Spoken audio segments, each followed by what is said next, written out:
"This is preparation for you to take care of your sister's unborn child," my mother stated, her tone unapologetic, as though it were her rightful due.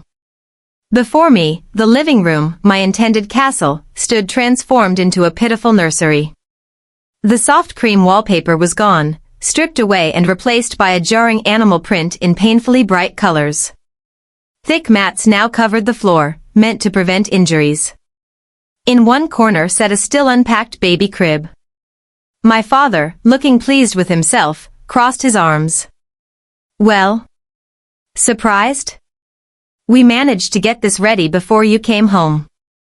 Surprised? That was far too mild a word for what I felt. A boiling mix of betrayal, anger, and despair churned in my stomach. My name is Sarah. I had returned to my home country just hours ago after a year of volunteer work abroad. This little house was purchased with funds I saved during my student days. It was my first and biggest purchase, a symbol of my independence. I was excited for the new life about to begin. I would use the experiences I'd gained to build a new career. This house was to be its foundation, but my own parents and sister had trampled my castle, painting it without my consent. My sister, Kelly, had always been this way. She could never be satisfied unless she got everything she wanted, regardless of whom it affected. And my parents had always pampered and condoned her behavior. If Kelly went off track, it was never her fault. They always blamed someone else or her circumstances, cleaning up every mess. While I was abroad, I'd heard Kelly was pregnant. The man had vanished early on, and in the end, my parents were handling everything. Yet I never imagined the consequences would reach me across the ocean. When I returned to my house after a year, I was welcomed by my proud-looking parents and my sister Kelly lounging on the sofa, rubbing her swollen belly. Then came the words I shared earlier. "Can you explain what this is about?" The voice I squeezed from my throat sounded surprisingly cold, even to me.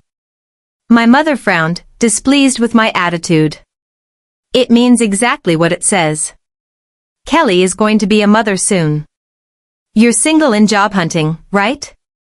You should have plenty of time. Since we're family, it's only natural to help each other out."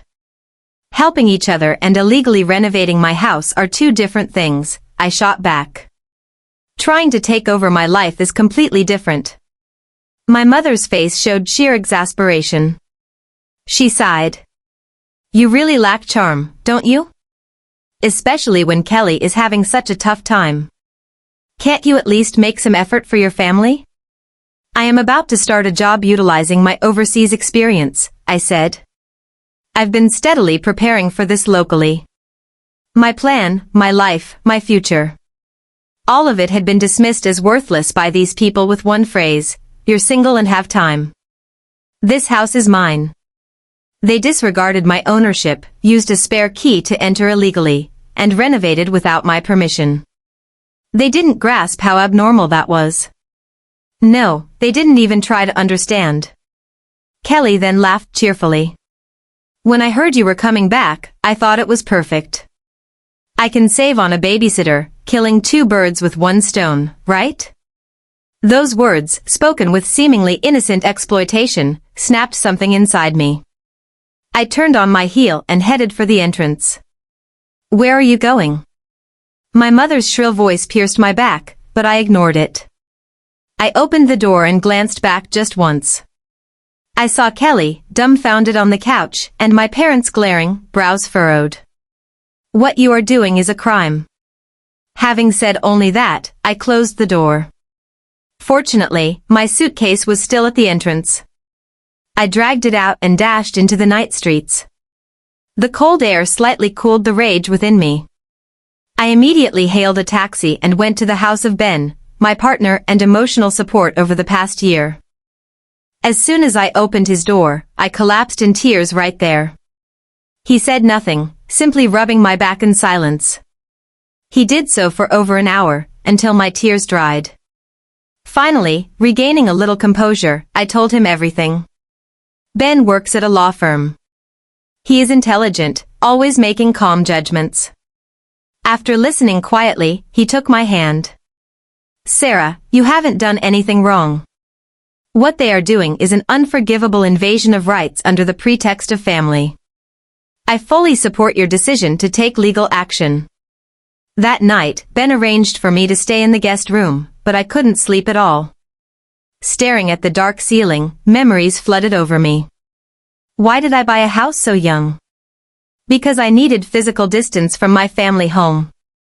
Kelly had always wanted everything that was mine. As a child, it was toys and clothes. In school, she even tried to take my friends. Each time, my parents lectured me. You're the older sister, be patient. Kelly is still a child. Kelly's selfishness was a monster nurtured by their overprotectiveness. Even when I said I was doing overseas volunteer work, my parents vehemently opposed it. It's dangerous for a girl alone overseas. While pretending to care with their words, their true feelings oozed out. And what will happen to Kelly if you're gone? You won't be there for her. Looking back, it wasn't concern for me. Their real worry was that I'd go beyond their control and no longer be a convenient tool for Kelly. For them, I was always meant to be a supporting character for Kelly, a safety net. My life and dreams were always secondary. That's why I needed my own castle to escape their grip. Then, a week before my departure, the dreadful battle over the spare key unfolded. My parents arrived unannounced as I unpacked in my new home. What's going to happen to the house while you're away? My mother said, surveying the room as if it were her own. A house deteriorates if no one lives in it. The air needs changing. Mold can grow from humidity, pipes can rust, my father chimed in. And it's for emergencies. What if mail piles up? What if something happens? We'll check in sometimes. Just give us one key. I felt strong caution inside. In case something happens was a magic phrase always used for my sister's convenience. If I handed over the key, my privacy would be violated. They might rummage through my room, or worse, bring in Kelly's belongings. That's not a concern, I firmly declined. I'll set up mail forwarding. My friend Patty and a management company will take care of the house. It's all arranged. That answer seemed to touch a nerve. Well, it seems we aren't that trustworthy. My mother sighed dramatically, pressing a handkerchief to her eyes like a tragic heroine. We're your real parents, yet friends and strangers are more important, even though we worry so much. My father, barely hiding his irritation, said, why can't you accept your parents' goodwill openly? It was the usual pattern. When I responded with reason, they twisted it into an emotional argument, trying to instill guilt. During the busy time before my departure, I didn't want more pointless arguments to wear down my mind. I took a deep, deep breath and pulled a spare key from the drawer. Fine. I'll leave this with you. But promise me, only in a true emergency. Do not enter without my permission. I now know that insistence was meaningless. In my desperate desire to escape their control, I traded a moment's peace for a single key. That compromise led to this worst-case scenario. A year of volunteer work changed me. Even in poor conditions, people respected and supported each other. And above all, they stood on their own feet. There, I learned the true meanings of independence and dignity. The right to live as a human being, not as someone's possession. I felt that importance in my bones. That's why I couldn't forgive them. They trampled over my home, the symbol of my dignity, with their shoes. They tried to lock me back in the cage for Kelly. As dawn broke, my heart was set.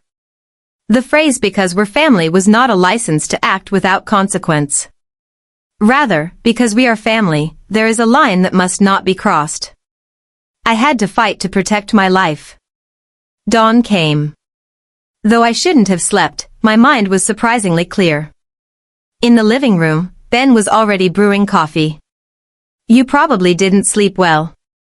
It's understandable, he said, placing a note on the table. It outlined the actions I needed to take. First, prepare the home's registration documents and photos of the room before renovation. Then report to the police. Someone entered and altered your home without the owner's permission. When police arrive, prove your ownership and request a site inspection. No need to get emotional. Just convey the facts calmly. The note listed legal keywords: trespassing, property damage. They will use family as a shield. But under the law, everyone is equal. The fact you are the owner is your strongest weapon. Don't forget that. Ben's calm words invigorated my heart. I was not alone. Just thinking that made me feel empowered. I prepared myself and pressed the call button on my smartphone. The electronic sound from the speaker resonated like a gong announcing the start of a battle. 911, what is your emergency? For a moment, the operator's calm voice left me at a loss for words. I was about to confront my family. I could not falter. I took a deep breath and spoke clearly. There has been an incident. My house has been illegally trespassed and my belongings damaged. The culprits are my parents and younger sister. When asked if my life was in danger, I said I was not and was directed to redial a non-emergency number. After explaining again, the police agreed to come. A few hours later, the intercom at Ben's house rang. 2 police officers stood there, one older and calm-looking, the other younger and earnest. We sat at the living room table. With Ben's support, I explained everything. I presented the property registration and pre-renovation photos from my smartphone. The photos, taken casually before my departure, were now decisive evidence. The older officer listened silently, glanced at the documents, and nodded. I see. I understand the situation. This may not be handled simply as a family dispute. Since the house was changed against your clear will as owner, we need to investigate. Could you guide us to your residence? Upon those words, I recognized the seriousness once again. There was no turning back. A police car followed Ben's car. The familiar way home felt heavy, like a path to an execution site. Is this really right? For a moment, my heart wavered. But the face in the rearview mirror was strangely resolute. I stood before my house's entrance once more, alongside the officer. It was the place I dashed from in despair the previous day. But now I was not alone. A powerful ally, an enforcer of the law, stood beside me. I rang the doorbell. My father opened the door, irritated. Noticing the officer behind me, his face changed to surprise and confusion. What is this? What's going on? I have come to file a police report regarding illegal entry and property damage, I said calmly. My mother, coming from the living room, raised her voice. A police report? What are you talking about? Why bring police right after yesterday? The older officer began explaining calmly. This is indeed the property owned by Sarah, correct? I've been informed you entered without permission using a spare key and made alterations without consent. My father, flustered, raised his voice. We are family. What permission is needed for my daughter's house? Besides, she gave us the key voluntarily. He completely disregarded how he'd persuaded me, as if I'd offered it out of pure goodwill. How much I had resisted, how firmly I had insisted, that memory was conveniently erased. Glaring at that distorted truth, my anger evolved into pity. My mother continued in a pleading tone. Officer, she's just tired. She's been overseas a year and is on edge. We, as her parents, only wanted to help. Why involve the police? Kelly, as if waiting, appeared at the living room entrance, rubbing her belly like a tragic heroine.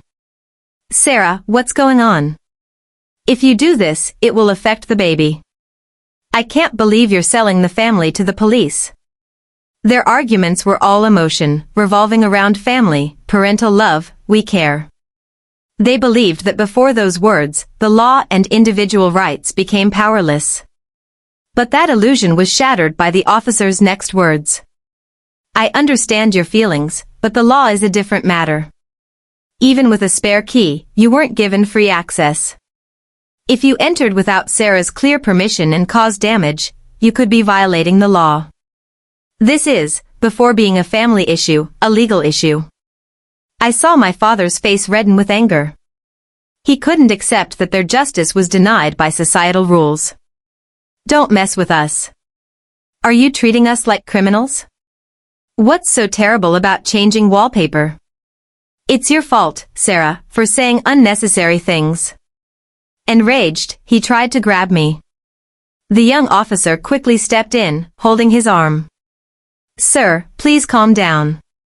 Any further action may be obstruction of justice. Seeing my father restrained, my mother changed strategy. She collapsed in tears. No, don't do this, she lamented loudly about facing the neighbors, an obvious act for sympathy. Kelly spat, I don't care anymore, and vanished into the living room. It was a hellish scene, but my heart was oddly calm. This was the reality they had chosen. Seeing my family expose their disgrace erased my last remnants of emotion. I turned to the officer. As the owner, I officially report the damage. I demand this house be restored to its original state. If not, I will seek proper compensation. That moment, I was completely liberated from the curse called family. Facing my resolve, the police proceeded mechanically. On-site investigations were conducted, photos of the transformed room were taken. My parents were to be voluntarily questioned. I contacted Ben. Well done, Sarah. You've overcome the toughest hurdle. But the real battle is just beginning. Ben was right. With police involvement, they were forced to see their actions as legally impermissible. But that didn't mean genuine remorse. Rather, their struggle morphed into something more insidious. That night, my smartphone rang incessantly. Aunts, uncles, cousins, relatives who only contacted for weddings or funerals reached out. Aunt Doris's call set it off. Sarah, I heard your mother crying. You've changed since overseas. People who don't value family can't find happiness. It was a one-sided imposition of outdated values. I said nothing and quietly hung up. But attacks didn't end. Next was my maternal grandmother, who doted on me as a child. Sarah, her voice was frail. I heard from your mother. There was no need to call police. Your parents were just worried about your sister. Please don't make this bigger. I'm asking from my heart. It was the worst peer pressure disguised as goodwill, guilt drilled into me about upsetting my grandmother. I bit my lip. Grandma, I'm sorry, but this is something I must decide for myself. I had to hang up after that. A cold droplet seemed to fall in my heart. Clearly, my mother was calling all relatives, spinning a web of lies as if they were victims. She claimed I returned infected with strange ideas, bullied poor Kelly, and turned my benevolent parents into the police. That was her storyline. They aimed to isolate me, painting me as an ungrateful madwoman, using pressure from all sides to force me to withdraw. The next call was from my father. His tone was eerily calm, unlike yesterday's shouts. Sarah, I understand your feelings. We may have gone too far. I apologize. I was momentarily taken aback by the sudden apology, but his next words revealed a new negotiation tactic.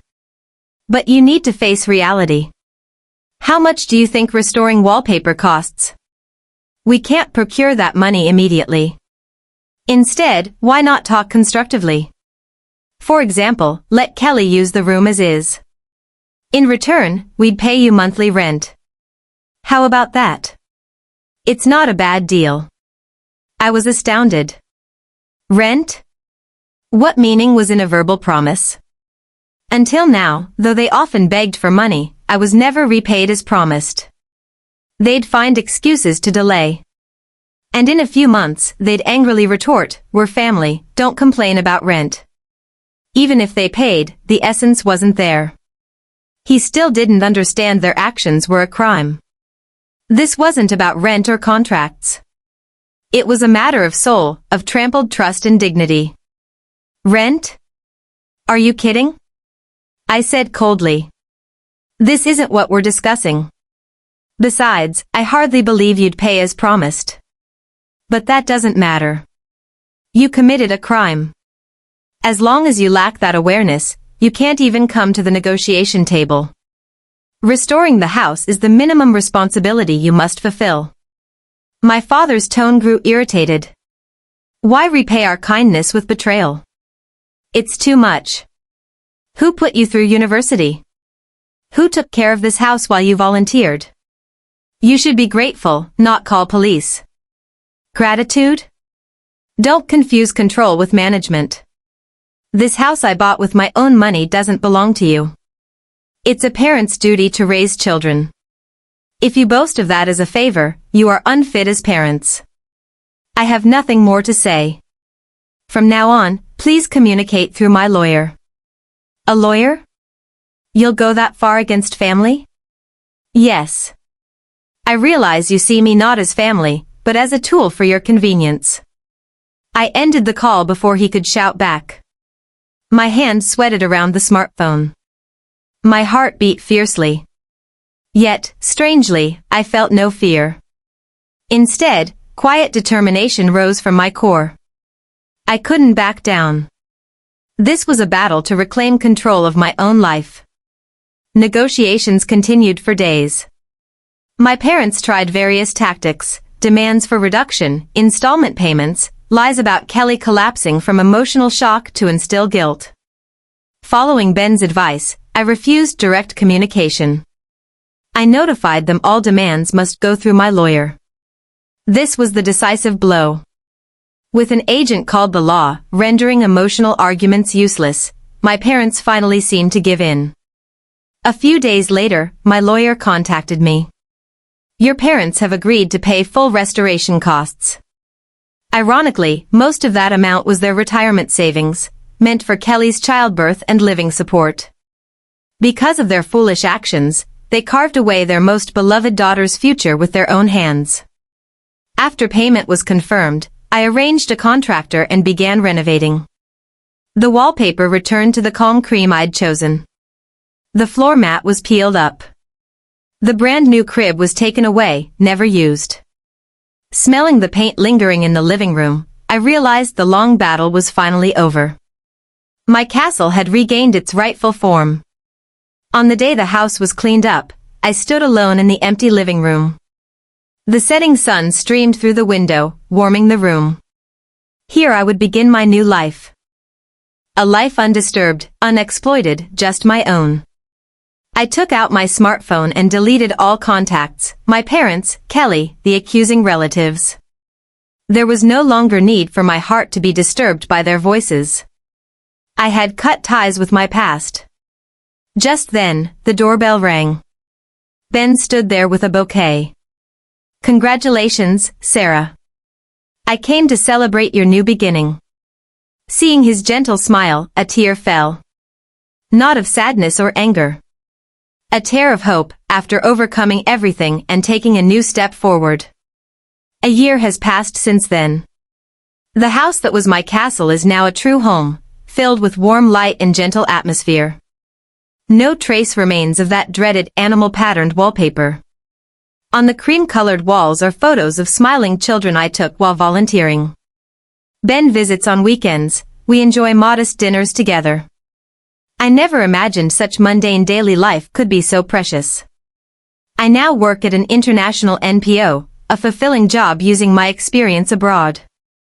I plan educational support for children in refugee camps, flying around the world. Recently, I received a video letter from children in the areas we support. Watching their smiling faces say, "Thank you, Sarah," in halting words, I truly felt glad I chose this job. Not to be someone's sacrifice, but to build a future hand in hand. That is what I really wanted. Meanwhile, my family, who never tried to understand my choices, seems to be reaping what they sowed. Kelly has safely given birth. I learned this through a distant relative who bypassed my block and sent a direct social media message. It included a newborn photo and the unnecessary comment, "Kelly struggles alone." Why not send a congratulatory gift? I read it and deleted it without replying. From another relative, I heard Kelly's life isn't as sweet as imagined. Unsurprisingly, she can't live in my house, nor does she have the capability or will to raise a child and work. In the end, Kelly returned to her parents' home. Her elderly parents now care for their grandchild. They are physically and mentally exhausted from baby care and Kelly's selfish demands. I also heard the significant reduction in their retirement funds, due to home renovation costs, casts a dark shadow. The role they tried to impose on me for free is now shouldered by them. This is truly retribution. Recently, I received a letter from my father through a lawyer. It contained apologies and a request, could we meet and talk just once more? Yet from its tone, I felt it was more a selfish echo for help in their predicament than genuine regret. I did not reply. I clearly understand, unless they genuinely confront their mistakes and learn to respect others' lives, no healthy relationship can be built. This isn't about forgiving them or not. It is a necessary choice to protect my own heart and life.